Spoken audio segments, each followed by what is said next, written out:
बिहार में होने वाले विधानसभा चुनाव से पहले क्या बड़ा फैसला जी हां, चिराग पासवान लेने जा रहे हैं और चिराग पासवान महाकाल के दर्शन करने गए हैं। तो क्या आने वाले समय में एक बड़ी तैयारी चिराग पासवान कर रहे हैं। नमस्कार, मैं हूं राहुल शर्मा और आप देखना शुरू कर चुके हैं आज की सबसे बड़ी खबर। और आज की इस बड़ी खबर में हम बात कर रहे हैं, जी हां, चिराग पासवान की।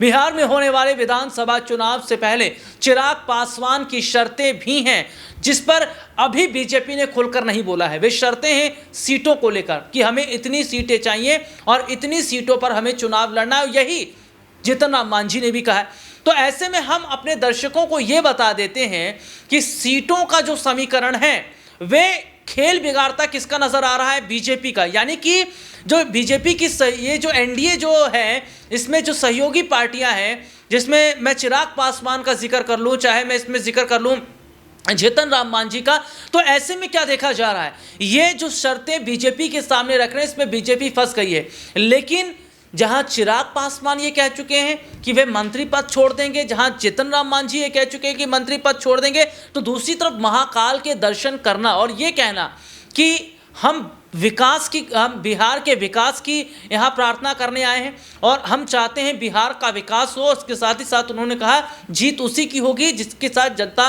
रहेगी। तो यहाँ पर देखा जा रहा है कि वे अपनी पार्टी को लेकर खुलकर कुछ नहीं बोल रहे हैं, वे चुनाव को लेकर कुछ खुलकर नहीं बोल रहे हैं। क्योंकि जहाँ हमने देखा कि झारखंड में एक सीट उन्हें दी जाती है, दिल्ली में एक सीट दी जाती है, बिहार जो कि अगर देखा जाए तो बड़ा एक राज्य है और जिस तरीके से वहाँ पर चुनाव लड़ने के लिए तमाम विपक्ष और सत्ता पक्ष लगे हैं। और ऐसे में अगर एक आध दो सीट चिराग पासवान को दी जाती है तो शायद ये ठीक नहीं रहेगा। और ये बात चिराग पहले भी कह चुके हैं कि अगर बिहार में कॉम्प्रोमाइज करना पड़ता है तो वे एनडीए के साथ नहीं रहेंगे। उन्होंने ये तक इशारों में कहा कि शायद यह आखिरी दौर की बातचीत भी हो सकती है जब उन्हें झारखंड में एक सीट दी जाती है।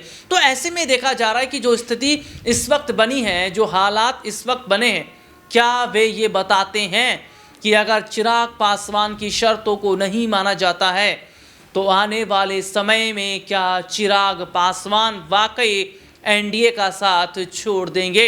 और जो ट्वीट उन्होंने किया है जिसमें वे बीजेपी को लेकर कुछ नहीं बोल रहे हैं, तो क्या ये माना जाए कि चिराग पासवान आने वाले समय के अंदर एक बड़ा कदम उठा सकते हैं। हो सकता है कि जिस तरीके से जो आरजेडी का मैं यहाँ पर जिक्र कर लूँ, आरजेडी की जो लहर इन दिनों बिहार के अंदर नज़र आ रही है और जिस तरीके से एनडीए के जो सहयोगी दल हैं वे आरजेडी की तरफ जाते नज़र आ रहे हैं, इसका बड़ा प्रभाव ये हो सकता है कि एनडीए के सहयोगी दल आने वाले समय में अगर आरजेडी की तरफ चले जाते हैं तो बिहार में एनडीए कुनबा क्या धराशायी हो जाएगा।